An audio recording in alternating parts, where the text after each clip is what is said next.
ઇટાલિયા હોસ્પિટલના બેંક એકાઉન્ટમાંથી ભાઈએ જ કરોડો રૂપિયાની ઉચ્ચાપત કરી હોવાની ફરિયાદ બાદ ઇકોસેલની ટીમે આરોપી ભાઈને ઝડપી પાડ્યો હતો।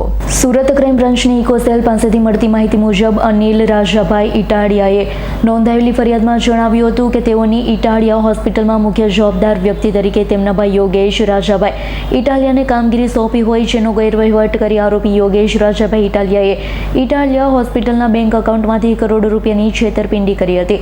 આરોપી યોગેશ રાજા ઇટાલિયાએ 4,94,52,000થી વધુની ઉચાપત કરી હોય, જે અંગે ઇકોસેલની ટીમે ગુનો નોંધી આરોપી યોગેશ રાજાભાઈને ઝડપી પાડી તેના વિરુદ્ધ કાયદેસરની કાર્યવાહી હાથ ધરી હતી।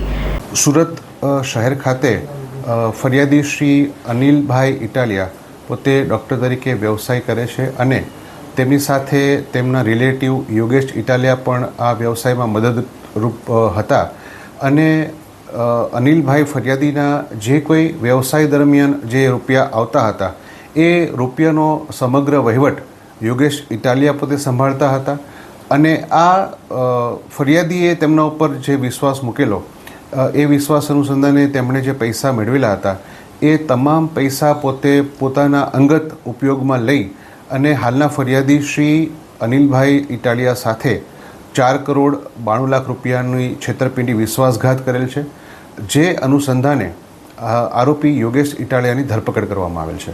સર, આજે 4 કરોડ રૂપિયા છે, ક્યાં ઇન્વેસ્ટમેન્ટ કરેલું છે આરોપીએ પોતાના તથા પોતાના પરિવારના અન્ય લોકોના નામે મૂવેબલ પ્રોપર્ટી, ઇમૂવેબલ પ્રોપર્ટી પોતે ખરીદ કરેલ છે।